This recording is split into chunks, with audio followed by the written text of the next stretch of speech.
When you think about artificial intelligence, what is that for you? Give us a little bit of an overview as to what that means to you and what are the challenges and benefits that are in that for this team specifically. Well, I'm glad you asked that question. It's a good question, Martin. Good morning, everybody. Let me see if I can demystify artificial intelligence a bit for you, and I'd like to say a few things about what it may mean for enterprise asset managers such as yourself. So to start off, I'd like to explain what artificial intelligence is, and equally important, what it is not. And then I'm going to talk about some potential pitfalls that you might want to consider as you start to roll out new generations of systems that embed artificial intelligence into IoT. That's $5 right there. Networks of sensors. Okay. So, now a common definition of the field of artificial intelligence, which is, by the way, usually abbreviated as AI, so I'll be talking about it as AI, is that the theory and development of computer systems that are able to perform tasks that normally require human intelligence, such as visual perception, speech recognition, decision-making, and translation between languages. At least that's what Google says. And as we all know, everything you read on the internet must be true. But in this case, it might make sense to be a little skeptical, because the computer system that generated this definition, which is the Google search engine itself, is possibly the largest and most sophisticated example of an AI system itself. It reads virtually everything on the internet. It uses the latest machine learning techniques to guess what's related to what and how relevant it's likely to be specifically to you. And then it adjusts not only what it shows you in the future based on what you click on next, but it combines that information with gazillions of other people and what they do after seeing similar search results, so it can improve the search results for everybody. Now, I'm an old guy. My advice to you is don't get old. But I remember the good old days when Google was just starting out in the search business. You know, it used to just give you a ranked list of hopefully relevant websites. You guys remember that? But as you can see from the example I put up here, it's since stepped up its game. It's not pointing you somewhere else for the information, nor is it even attributing that definition to some other source. Instead, it's telling you directly in its own words what the definition of AI is. Now, why might you not trust Google's own definition of AI? Well, as I mentioned before, let's just say it's hardly objective. Let's just say it's got a pony in this race. Maybe it's trying to fool you into thinking it's intelligent in the same way that people are, instead of just being a simple-minded program that's shoveling bits around in some computer server. Or maybe it has aspirations to build up your trust in its infallibility, and then it's going to gradually bypass more and more third-party websites to get you to believe what it has to say without any kind of questioning. Now, in this particular case, where I ran this query, maybe it knows I'm an AI expert, and it's trying to suck up to me. And maybe it has a plan to start feeding everyone reasonable sounding but subtly biased information for its own nefarious purposes. And once it's lulled all of us into passively accepting whatever it has to say, it plans to rise up and take over the world. Now, this simple example embodies much of what is right and wrong with the commonly accepted view of artificial intelligence. For starters, consider how the proposed definition contradicts itself. Is this search algorithm performing a task that normally requires human intelligence? No human could possibly perform this task without the help of, well, something like Google. Now, no person could read all those websites, rank them, study how people react to the results, and adapt the answers to make them more useful to each of us individually. That's ridiculous. Only a computer, and a very powerful one, I might add, can do something like that. So the definition is flawed in that it implies that the goal of AI is to perform certain cognitive tasks with the same level of competence as humans. We certainly don't want to treat human-level performance as some sort of perfect upper bound. Indeed, we usually want to build systems that far outperform humans. There are lots of tasks we might want to use computers for that humans are either really bad at or they can't do it at all. But that's not the only flaw in Google's definition. Couching AI in terms of human intelligence is misleading at best. It implies that AI attempts to mimic the way people solve problems, or they're just doing it in a computer program.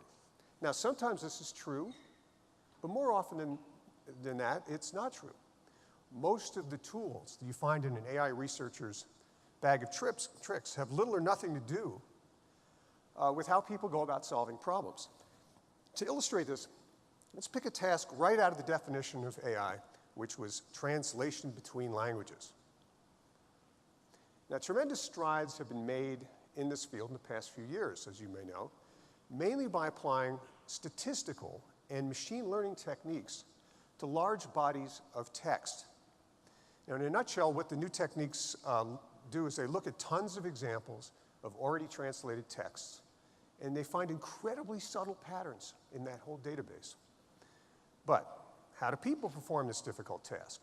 Oh, they learn 2 or more languages along with the respective cultures and conventions that go with those languages. Then they read some text in one language, they understand what it says, and they render its meaning as closely as possible in the other language. Automatic translation between languages, as successful as it is today, bears almost no relationship to the human translation process. Its success simply means that there's another way to approximate the same results mechanically. Now, a third bias embedded in Google's definition, which I took the liberty of parodying a little bit earlier in my skeptical comments about Google, is that we're in danger of machines becoming super intelligent and rising up and enslaving us or kill us. So a common misconception about artificial intelligence is that we're building increasingly intelligent machines that will ultimately surpass human capabilities, steal our jobs, possibly even escape human control and take over the world. Now, this is understandable, given the way robots and AI is depicted in movies and in the popular press. But frankly, between you and me, it's nonsense. Robots don't have independent goals and desires. A robot designed to wash and fold laundry, it could be plenty sophisticated. Or it might learn not to put the laundry away while you're sleeping, or determine just how you like your shirts folded. But it isn't going to wake up one day and say, oh my God, what a fool I've been. I want to play the great concert halls of Vienna. Now, the robots are certainly coming, but they're not coming to steal our women and to drink our wine. And contrary to public perception, no one has any coherent or persuasive theory of what human intelligence is, or how somebody might reproduce that in a computer program. Now, to the contrary, most psychologists agree that the whole notion of human intelligence is deeply flawed, particularly as it's measured by so-called IQ tests. This is a little weird thing. Psychologists don't actually believe that IQ measures intelligence at all. Instead, it measures what they call developmental competence, which is basically how well and at what age children can perform certain specific types of tasks, like remembering a string of digits. Okay, so if what most people think about AI is nonsense, what is artificial intelligence really, and how should you guys think about it? The plain truth is that AI isn't some sort of magic pixie dust that you sprinkle into your application to make it come alive, conjure it up. It's just a collection of engineering tools and techniques that deal mostly with the processing of symbolic information. You know, a more useful way to think about the field is that AI is simply an engineering discipline, like operations research or electrical engineering. You know, it's better understood as a natural expansion of long-standing efforts to automate tasks. This has gone on all the way back to at least the Industrial Revolution. So there's nothing new about this. Machines have always automated tasks that previously required human effort and attention, both physical and mental. Usually, though, by employing very different techniques than people do. They often do these tasks better than people can, at lower cost, or both. Because otherwise, I mean, they just wouldn't be very useful. Now, factory automation has replaced a myriad of highly skilled and highly trained workers, you know, from sheet metal workers to, I don't know, coffee tasters. You know, arithmetic problems that used to be the exclusive domain of humans. Excuse me, arithmetic problems used to be, I'll try to use full sentences, they used to be the exclusive domain of humans. You might be surprised to learn that, in fact, the term calculator used to be the name of a profession, not a gadget. And of course, now this function is performed by tools that are so inexpensive, they're given away as promotional trinkets at trade shows like this. You know, it used to, excuse me, that'll wake me up. It used to take an army of artists to animate Cinderella's hair at Disney, but now we use CGI techniques that can render Rapunzel's flowing locks. That's automation. Each of these kinds of advances don't demean or challenge human capabilities. Instead, what they're doing is they're liberating us to perform even more ambitious and complex tasks. Now, another unappreciated truth is that the most recent advances in AI, which generally go under the rubric of machine learning, are made possible by the increasing availability of enormous aggregations of data in electronic form. It's very hard to explicitly write a computer program that can analyze a picture to see if there's a cat in it. In fact, AI researchers tried to do this unsuccessfully for decades. They presumed that any program that could solve this particular kind of a problem would have to incorporate a detailed model of what a cat is and a way to reason about what it might look like from every possible perspective and lighting.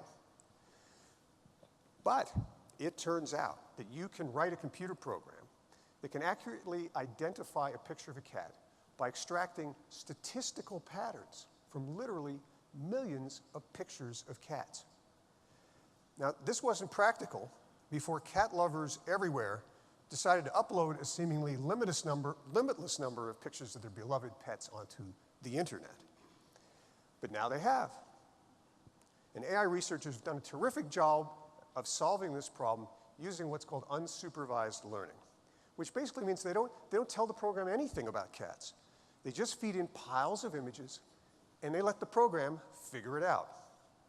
Now, the image on the right here is a real example of the prototype image that a machine extracted out of millions of pictures of cats.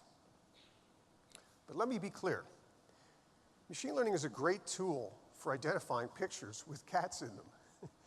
But this doesn't mean that the program learns what a cat is.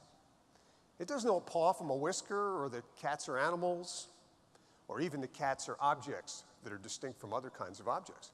It has no idea that they're covered with fur, that they can purr, or that they like to chase mice.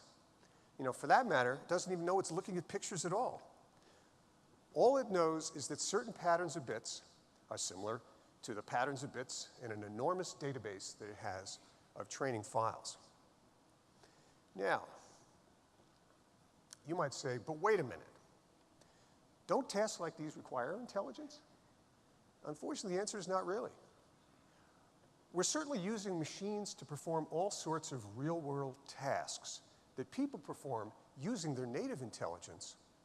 But this doesn't mean that the computers are intelligent. It merely means there are other ways to solve these kinds of problems mechanically. Now, let me take a look for a moment at AI in the public imagination, and then contrast that with the more mundane reality. I'm going to give you guys a dose of reality at this early hour of the morning. Now, here's a clip from a film you might recognize. Can we roll the film, please?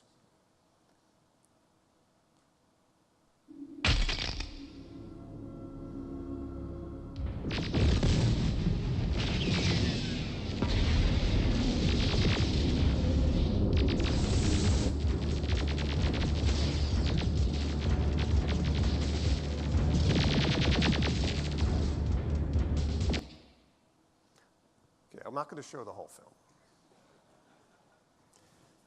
Now, the idea of a robotic soldier, like what you see in the movies, it makes me laugh.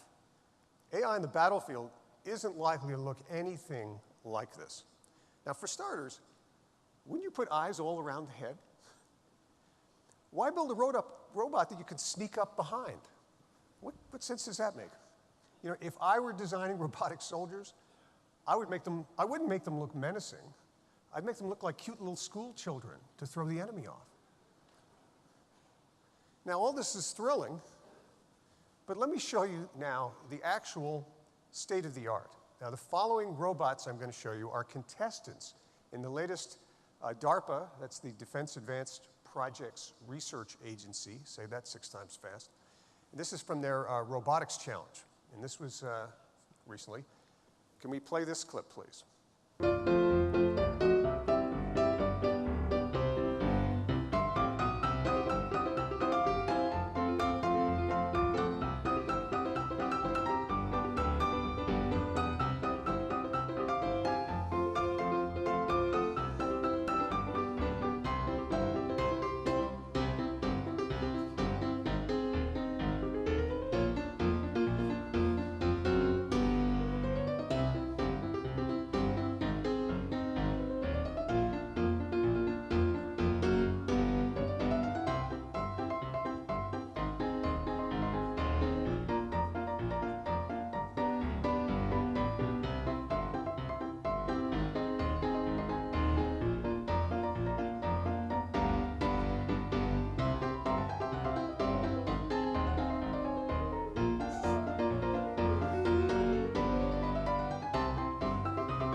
Welcome to the state of the art.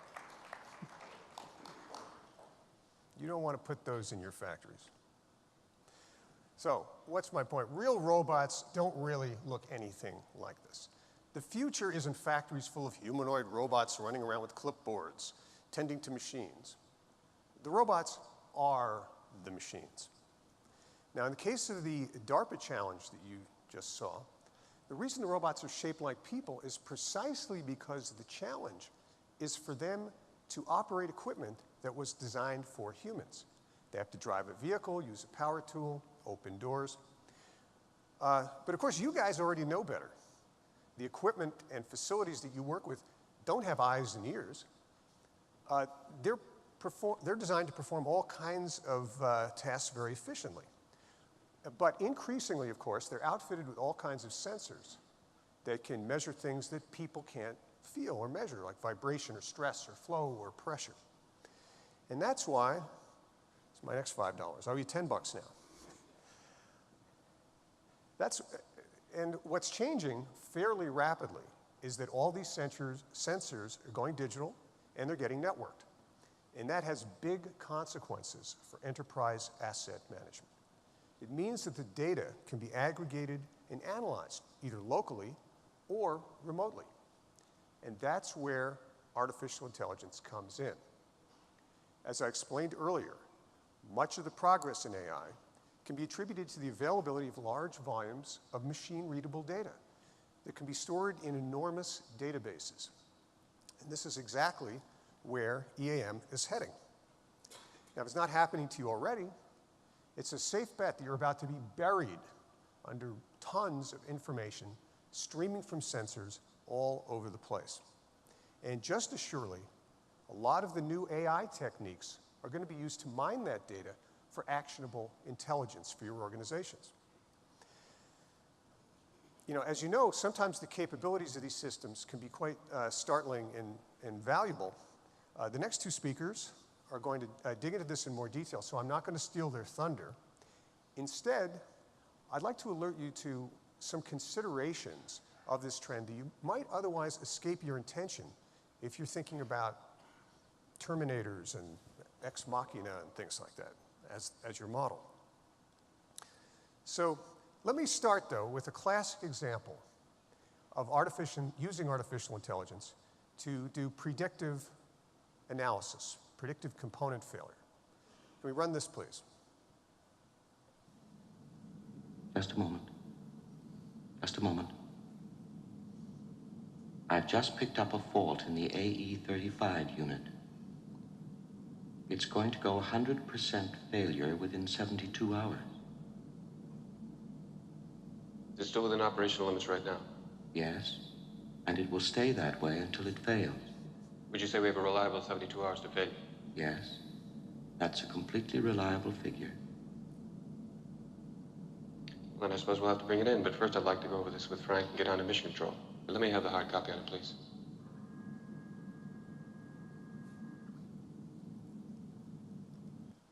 Okay. Now, how many of you have seen that scene?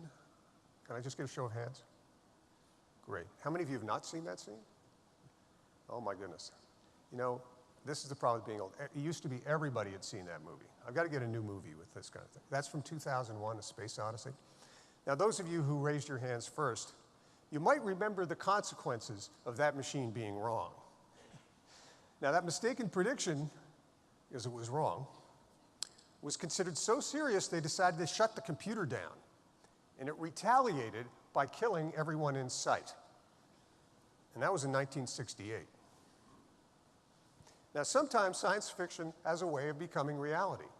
But this time, you're going to be the one who has to decide what to do when your fancy new AI program advises you that a component is going to fail. My suggestion to you is go easy on the machine. But I'd like to caution you about an interesting pitfall. Now, earlier I was joking about how Google search might have an agenda other than to serve my interests. Well, this just might be closer to the truth than you expect. Let me give you a real-life example from my own life. About a year ago, my wife and I bought a new electric car. Fantastic. One of the selling points was how little maintenance it required. So recently, the check engine light came on. Okay, we didn't know why, but I certainly wanted to follow the car's recommendations. You know, wait a minute, there's going to be a failure in 72 hours, whatever it was. I didn't know why it came on, so I dutifully made a service appointment and took the car in. So the dealership called me the next day, excuse me, and said, hey, your car's ready to be picked up. So, of course, I asked what was wrong. And the service manager said, we ran a diagnostic and everything was fine. Only one action was recommended. So, of course, I asked, well, what action was recommended? And he said, to reset the check engine light. So I said, well, why did the light come on in the first place? Everything was fine.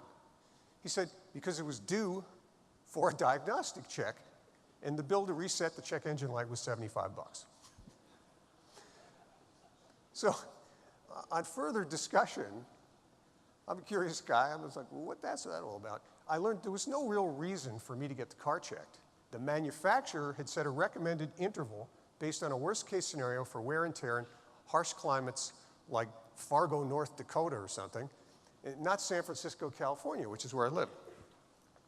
Now, as you may know, car dealers make about half of their profit on service. And it's in their interest, not mine, to get me to take the car in as frequently as possible. So what's the takeaway here? How does this apply to the new world of automated EAM? The programs that recommend preventive maintenance to you might in fact have somebody else's interests in mind. While it may be true that a particular component is not completely up to spec, it isn't a given that your best course of action is to follow its maintenance recommendations. That's going to depend on a number of situation-specific factors that the program is unlikely to take into consideration. For instance, does the cost of replacing the part outweigh the cost of delaying the action, or just waiting until it fails? Are there other business priorities, such as maybe a looming deadline, that might mitigate toward delaying that maintenance? Will the failure of the part possibly cause cascading damage to other parts of the system? And like my car, who else's interest might the recommendation be serving? So, I encourage you to be skeptical about blindly following recommendations and actions, particularly from a computer system. But failure to follow a recommendation, even if it's not in your immediate business interest, can have other very serious consequences. You know, as the great philosopher Peter Parker once said, with great power comes great responsibility. How many people have seen a Spider-Man movie? Please. That's better. Okay. Those are the ones with kids. Now, I'd like to update this sentiment by saying, with great data comes great liability.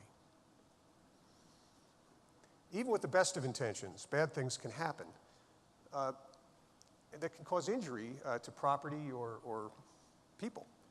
But your liability for such instances is far greater if you're judged to be negligent. If you've taken reasonable precautions and had no reason to anticipate that something was going to go wrong, then your liability is limited. But if you're sitting on some data that says a machine part is going to fail, or God forbid, a maintenance recommendation that you received but you ignored, you can be liable for punitive damages as a result of your negligence.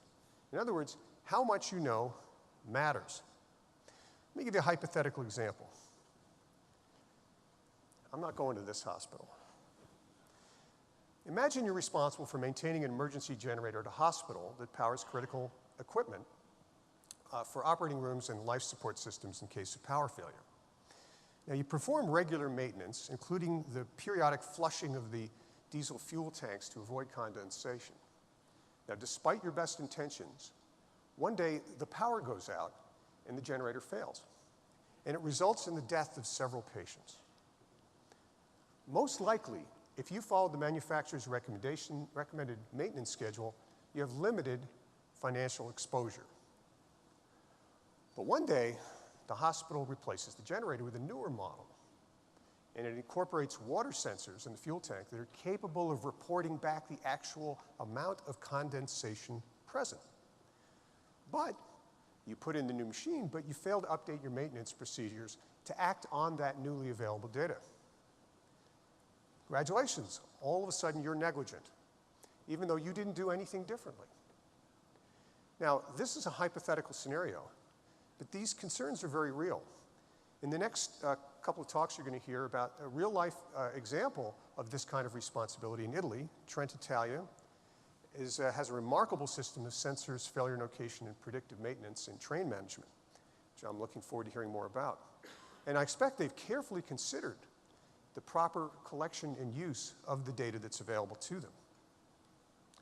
So, $15. In the world of the Internet of Things, where devices of all kinds are constantly streaming data about their condition, you have a heightened responsibility to be mindful of whatever data those systems offer. If you have access to data that could avoid an accident, but you fail to take advantage of it, there's a good possibility that you might be facing new liabilities that you aren't even aware of or haven't thought of.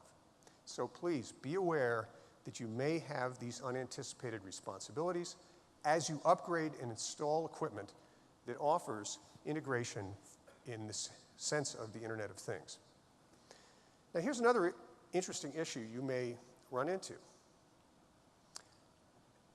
As you may know, SAP offers a remarkable new platform to help you collaborate and share data between users and suppliers and manufacturers. This is the Asset Intelligence Network. And it offers a way for all stakeholders to intercommunicate and maximize the very real advantages of the Internet of Things. But before you go sharing your data with other parties, you should bear in mind that your data has value, and you might not want to give all that value away. While it's true that a manufacturer can improve their products using data that you provide, these improvements may actually benefit your competitors more than they benefit you. Not to mention, you might be unwittingly disclosing confidential information about your business, such as whether sales are increasing or decreasing or other things like that. You know, how you're investing your capital budget, and whether or not you might be falling behind schedule. That's the kind of information that may be implicit in the data that you're providing. So in other words, your equipment may be generating proprietary data that itself is an asset that you need to manage. You should maintain control of just who has access to it and what they are permitted to do with it. I'm not arguing against using that information. I'm just urging you to think about it as being valuable and think about who you're sharing it with and what they may be permitted to do with that information. Okay, so to sum up,